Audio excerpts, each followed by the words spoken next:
এই প্রচণ্ড গরমে যখন প্রাণ একদম ওষ্ঠাগত হয়ে ওঠে, তখন তপ্ত দুপুরের লাঞ্চের থালিতে কিন্তু কোনো মশলাদার জাতীয় খাবার খেতে একদমই ভালো লাগে না। আর যদিও বা থেকে থাকে, সেটা কিন্তু স্বাস্থ্যের জন্য একদমই উপযোগী না। তো বন্ধুরা, আজকে আমি গ্রীষ্মকালীন নানান রকমের সবজি এবং মুগ ডাল দিয়ে আপনাদের তৈরি করে দেখাবো এই গরমের উপযোগী খুবই স্বাস্থ্যকর একটা রেসিপি। সম্পূর্ণ বিনা মশলায় এই রেসিপিটি তৈরি করে দেখাবো। ভীষণ স্বাস্থ্যকর একটা রেসিপি, যে রেসিপিটি আপনারা দেখলেই বুঝতে পারবেন। তো বন্ধুরা এখানে এখন তো বন্ধুরা দেখুন, এখানে আমি নিয়েছি ঝিঙে, মিষ্টি কুমড়ো, আলু, রাঙা আলু, পটল, বরবটি, পেঁপে এবং ডাঁটা, সেই সঙ্গে কিন্তু এই যে মুগ ডাল। তো আমি এখানে যেসব ধরনের সবজি নিয়েছি, আপনারা কিন্তু আপনাদের পছন্দ অনুযায়ী যে কোনো সবজি এখানে নিতে পারেন। এবার এই সমস্ত সবজিগুলো কেটে নিয়ে তারপর আপনাদের দেখিয়ে দিচ্ছি। এই যে বন্ধুরা, পুরো সবজিগুলোকে আমি কেটে নিয়েছি, আর সঙ্গে আলুটাকে কেটে কিন্তু এইভাবে আমি জলের ভিতরে ভিজিয়ে রেখেছি। এখানে আমি গোল আলু এবং রাঙা আলু দুটোই একসঙ্গে কিন্তু জলের ভিতরে ভিজিয়ে রেখেছি, তা না হলে কিন্তু আবার আলুর গায়ে একটা কালো দাগ পড়ে যাবে। আর এখানে কিন্তু বন্ধুরা আপনারা এক গাদা করে সবজিটা কাটতে যাবেন না। এখানে আমি যতটা সবজি কেটেছি, মোটামুটি 4 থেকে 5 জনের মতো একটা সংসারে কিন্তু ভরপুরভাবে হয়ে যাবে। আর সমস্ত রকমের সবজি কিন্তু এইভাবে একটু অল্প অল্প করে কেটে নিলেই হয়ে যাবে। সবজি তো কাটাকুটি করা হয়ে গেল, এবার চলে যাই চলুন রান্নার প্রস্তুত প্রণালীতে। আর রান্না করার জন্য ওভেনে একটি কড়াই বসিয়ে দিয়েছি। কড়াইতে দিয়ে দেবো একটু বেশ খানিকটা পরিমাণে জল, আর তারপরে এই জলের মধ্যে দিয়ে দেবো স্বাদ অনুযায়ী লবণ। এখানে কিন্তু আমি পুরো লবণটা একবারেই দিয়ে দিচ্ছি। আর তারপরে দিয়ে দেবো খুবই সামান্য একটু হলুদ গুঁড়ো। এই মোটামুটি না দেওয়ার মতোই কিন্তু একটু দিতে হবে। হলুদ গুঁড়ো আর লবণটা দিয়ে দেওয়ার পরে আমি এর মধ্যে অ্যাড করব হাফ চা চামচ কাঁচা লঙ্কা বাটা। এবার এই সমস্ত উপকরণগুলোকে জলের সঙ্গে খুব ভালোভাবে মিশিয়ে নেওয়ার পরে ঢাকা চাপা দিয়ে আমি ততক্ষণই অপেক্ষা করব মিডিয়াম ফ্লেমে, যতক্ষণে পর্যন্ত এই জলের ভিতরে খুব সুন্দরভাবে একটা বলক চলে আসছে। জলের ভিতরে খুব সুন্দরভাবে বলকটা চলে এসছে। এবার ঢাকাটাকে তুলে নিচ্ছি। এবার এক এক করে কেটে রাখা সমস্ত সবজিগুলোকে আমি এই জলের মধ্যে দিয়ে দেব। আর বন্ধুরা, এই সবজিগুলোকে কিন্তু আমি আগেই গোটা অবস্থাতে খুব ভালোভাবে ধুয়ে নিয়েছিলাম। পুরো সবজিটাকে আমি দিয়ে দিয়েছি, আর এবার আমি সবজিটাকে এই জলের সঙ্গে একবার ভালোভাবে নেড়েচেড়ে মিশিয়ে নেব। আর তারপর গ্যাসের ফ্লেমটাকে মিডিয়ামে রেখে ঢাকা চাপা দিয়ে আমি এই সবজিটাকে রান্না করে নেব 5 থেকে 7 মিনিটের মতো। ওদিকে সবজিটা রান্না হতে থাক, আর সেই ফাঁকে চলুন আজকের রেসিপির জন্য মুগ ডালের প্রিপারেশনটা সেরে নেব। তো বন্ধুরা, এখানে আমি 3 মুঠোর মতো মুগ ডাল 2 ঘন্টা আগে ভালোভাবে ধুয়ে জলে ভিজিয়ে রেখেছিলাম। ডালটা কিন্তু খুব ভালোভাবে একদম ভিজেও গেছে। এইভাবে কিন্তু ডালটাকে অবশ্যই একটু আগে থেকেই ভিজিয়ে রাখতে হবে। আর এখানে আমি আজকের এই রেসিপিটা মুগ ডাল দিয়ে করছি, আপনারা চাইলে কিন্তু মটর ডাল দিয়েও করতে পারেন। এই রেসিপিটা কিন্তু মটর ডাল দিয়ে খেতেও খুবই ভালো লাগে। তবে সেক্ষেত্রে মটর ডালটাকে কিন্তু 4 থেকে 5 ঘন্টার মতো ভিজিয়ে রাখতে হবে। আর এবার আমি ডালটাকে পেস্ট করে নেবো, আর সেই জন্য ছোট দেখে একটা মিক্সচার জার নিয়ে নিয়েছি। জারের মধ্যে কিন্তু এবার আমি মুগ ডালটাকে নিয়ে নেব। তবে এই মুগ ডালটা নিয়ে নেওয়ার আগে কিন্তু এই জলটাকে খুব ভালোভাবে ঝরিয়ে নিতে হবে। খেয়াল রাখবেন ডালটা পেস্ট করার সময় যেন কোনো অতিরিক্ত জল না থেকে যায়, তাহলে কিন্তু এটা দিয়ে আপনারা বড়ার শেপটা দিতে পারবেন না, পাতলা হয়ে যাবে। তো দেখুন বন্ধুরা, ডালটাকে আমি খুব সুন্দরভাবে পেস্ট করে নিয়েছি। আর এবার আমি ডালের মধ্যে অ্যাড করব সামান্য একটু লবণ। লবণটা কিন্তু এখানে একটু বুঝেই দেবেন, যেহেতু ঝোলেও অ্যাড করা হয়েছে। আর দিয়ে দেবো সামান্য একটু কাঁচা লঙ্কা। এখানে কাঁচা লঙ্কাটাকে কিন্তু আমি আগেই ভালোভাবে বেটে রেখেছিলাম। এবার এই কাঁচা লঙ্কা বাটা আর লবণটাকে কিন্তু এই ডালের পেস্টের সঙ্গে একবার ভালোভাবে মিশিয়ে নিতে হবে। আর তারপর কিন্তু এইভাবে ডালটাকে খুব ভালোভাবে একটু ফেটিয়ে নিতে হবে। ডালটাও ভালোভাবে ফেটিয়ে নেওয়া হয়ে গেছে। এবার দেখে নিচ্ছি সবজিগুলো কেমন সেদ্ধ হয়েছে। ঢাকাটাকে তুলে দেখে নিচ্ছি। এই যে দেখুন বন্ধুরা, এই 5-7 মিনিটের মধ্যে কিন্তু সবজিগুলো 3/2 ভাগের মতো সেদ্ধটা হয়ে গেছে। সবজিটাকে ঠিক এমনভাবে সেদ্ধ করে নিতে হবে যাতে করে ডালের বড়াগুলো দেওয়ার পরে আরও 3 থেকে 4 মিনিটের মতো রান্না করা যায়।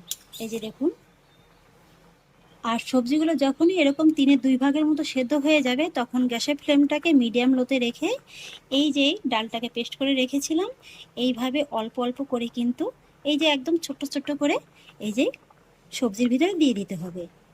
আর বন্ধুরা, একটু গ্যাপ রেখে রেখে কিন্তু দেবেন। তা নাহলে আবার একটার গায়ে একটা লেগে যাবে। আর এই ডালের বড়াগুলো দিতে দিতে কিন্তু এই যে জলের ভিতরে যে তাপমাত্রাটা আছে এটা কিন্তু অনেকটা কমে যাবে। আর সেক্ষেত্রে কি হবে, ডালের বড়াগুলো কিন্তু ছেড়ে যেতে পারে। এখানে আমি আলাদা করে কোনো জিরে গুঁড়ো কিংবা ধনের গুঁড়ো ব্যবহার করলাম না। আপনারা যদি চান সামান্য একটু অ্যাড করতে পারেন। আর এখানে কিন্তু এক গাদা পরিমাণে ডালের বড়া আবার দিতে যাবেন না, তাহলে কিন্তু আবার এই ঝোলটা আছে না, ঝোলটা প্রয়োজনের তুলনায় খুব বেশি ঘন হয়ে যাবে। সেক্ষেত্রে কিন্তু গরমের যে একটা উপযুক্ত পারফেক্ট পাতলা ঝোল সেটা কিন্তু আর থাকবে না। তো দেখুন বন্ধুরা, পুরো ডালের বড়াগুলোকে কিন্তু আমি দিয়ে দিয়েছি। আর এখন কিন্তু শুরুতেই একদম নাড়াচাড়া করা যাবে না, মিডিয়াম ফ্লেমে এইভাবে 1 থেকে 1.5 মিনিটের মতো একটু অপেক্ষা করতে হবে, যাতে করে ডালের বড়াগুলো হালকা করে একটু শক্ত হয়ে যায়। 1 থেকে 1.5 মিনিট বাদে যখনই দেখতে পাবেন যে ডালের বড়াগুলো এইভাবে একটু হালকাভাবে শক্ত হয়ে গেছে, তখন কিন্তু এইভাবে একটু নেড়ে চেড়ে দেবেন। আর এইভাবে যখন একটু নেড়ে চেড়ে দেওয়া হয়ে যাবে, তখন ঢাকা চাপা দিয়ে আবারও কিন্তু গ্যাসের ফ্লেমটাকে একই রকম রেখে 2 থেকে 3 মিনিটের মতো রান্না করে নিতে হবে। এবার 2-3 মিনিট বাদে আবারও ঢাকাটাকে তুলে নিচ্ছি। বন্ধুরা, এই রান্নাটায় কিন্তু জলের ভাগটা একটু বেশি লাগবে। আর রান্নাটা কিন্তু কোনোভাবেই তেমন একটা ঘন করা যাবে না, ঝোলটা কিন্তু একটু টেলটেলে ধরনের হবে। সেইভাবে কিন্তু আপনারা জলটা একটু বুঝেই অ্যাড করবেন। আর এইভাবে যখন রান্নাটা প্রায় শেষের দিকে হয়ে যাবে, তখন কিন্তু ঠিক এই পর্যায়ে আপনারা চাইলে এই একই কড়াইতেও করে নিতে পারেন, আবার অন্য একটা কড়াইও নিয়ে নিতে পারেন। তো বন্ধুরা দেখুন, আমি অন্য একটা কড়াই নিয়ে নিয়েছি। আর তার মধ্যে নিয়ে নেব 2 টেবিল চামচের মতো সরিষার তেল। আর তার মধ্যে ফোড়নে দিয়ে দেবো 2টো শুকনো লঙ্কা। এবার লঙ্কাটাকে একটু প্রথমে হালকা করে ভেজে নেব।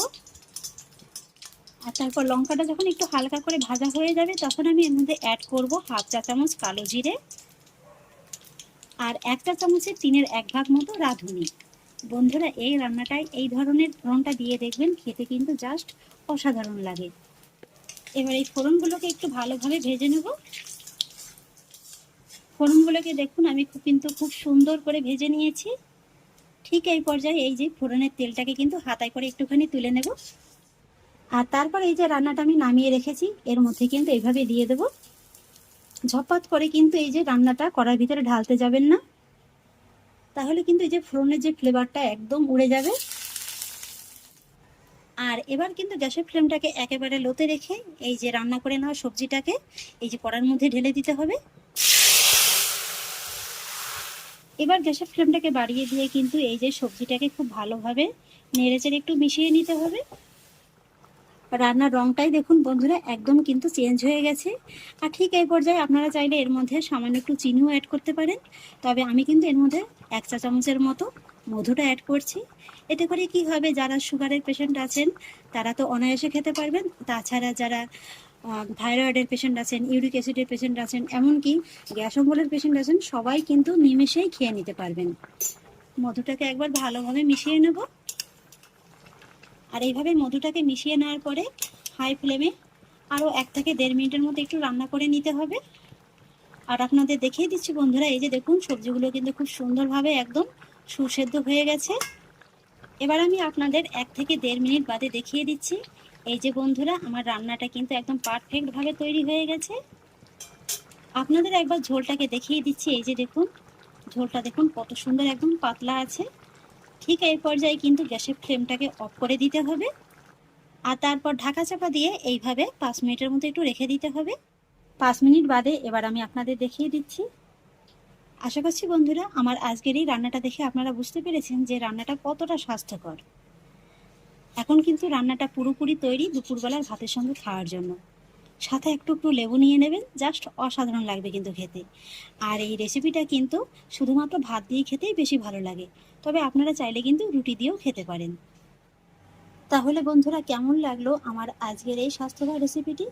আশা করছি আপনাদের খুবই ভালো লেগেছে। যদি ভালো লেগে থাকে তাহলে আমাকে অবশ্যই একটা লাইক এবং কমেন্ট করবেন, সেই সঙ্গে বন্ধুদের সঙ্গে শেয়ার করবেন।